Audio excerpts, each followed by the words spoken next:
Doctor ortho, अब दर्द भी घुटने टेकेगा। दोस्तों, दिल्ली में विधानसभा चुनाव की तारीखों का भी ऐलान नहीं हुआ है, लेकिन कह सकते हैं कि राजनीतिक गलियारों में चुनावों का बिगुल या शंखनाद अभी से ही फूंक दिया गया है।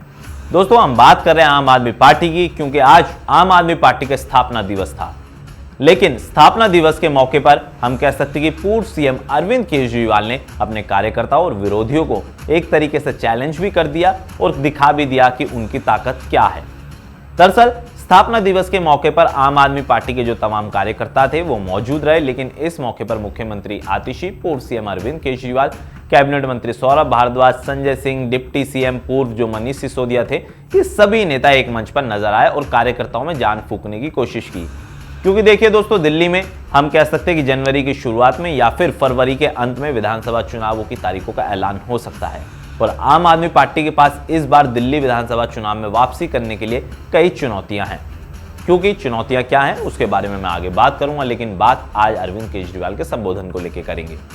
अरविंद केजरीवाल ने अपने संबोधन में कई बड़े ऐलान भी किए और साथ ही साथ उन्होंने कहा कि अगर वो दिल्ली में दोबारा सरकार बनाते हैं तो वो काम दिल्ली में किए जाएंगे जो आज तक ना बीजेपी ने किए हैं ना कांग्रेस ने किए हैं, और बिजली पानी जिस तरीके से फ्री सेवा लोगों को मिल रही है वो जारी भी रहेगी। लेकिन अरविंद केजरीवाल ने इस दौरान बीजेपी पर बड़ा आरोप लगा दिया। उन्होंने कहा कि जिस तरीके से शिक्षा व्यवस्था के साथ बीजेपी ने खिलवाड़ किया था और कांग्रेस ने खिलवाड़ किया था, लेकिन हमारे शासन काल के दौरान दिल्ली के स्कूलों को हमने टॉप क्लास बनाया, चाहे वो इंफ्रा की बात हो या फिर बच्चों को बेहतर शिक्षा देने की बात हो। हमारी शासन में चाहे मेडिकल सुविधा हो, चाहे स्वास्थ्य सुविधा हो या फिर पीने का साफ पानी की बात हो, अरविंद केजरीवाल ने साफ तौर पर कह सकते हैं कि स्थापना दिवस के जरिए अपनी सरकार की उपलब्धियां गिनाई और जनता को एक क्लियर एंड लाउड मैसेज दिया।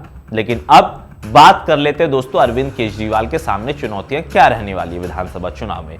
क्योंकि देखिए, पिछले हम कई 1-1.5 साल से देख रहे हैं कि दिल्ली में शराब घोटाला मामला काफी चर्चा में रहता है, जिसको लेकर अरविंद केजरीवाल से लेकर पार्टी के टॉप लीडर्स जेल में भी गए थे और सभी अब चुनावी समय में कह सकते हैं कि सुप्रीम कोर्ट से बेल लेकर आए हुए हैं। बेल सभी को मिली हुई है, लेकिन शराब मामला, यमुना की सफाई और कह सकते हैं कि गंदगी के मामले को लेकर एमसीडी में, क्योंकि अब मेयर भी अरविंद केजरीवाल का ही है, इसको लेकर लगातार बीजेपी हमलावर रहती है। बीजेपी का कहना है कि ना यमुना साफ हुई, ना अब एमसीडी में कह सकते हैं कि सफाई व्यवस्था भी ठीक नहीं है, अरविंद केजरीवाल के ही मेयर है, और कह सकते हैं कि ना यमुना साफ हुई, एमसीडी में सफाई व्यवस्था खराब है, और तीसरी चीज लिकर स्कैम मामले में खुद उनका नाम आया है। तो ऐसे में अरविंद केजरीवाल के पास वापसी करने की कह सकते हैं कि चुनौतियां तो कई हैं, लेकिन अरविंद केजरीवाल का कॉन्फिडेंट देखकर यही लगता है कि आम आदमी पार्टी दिल्ली में दोबारा सत्ता में वापस आएगी।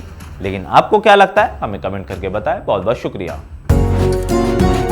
डॉक्टर ऑर्थो, अब दर्द भी घुटने टेकेगा।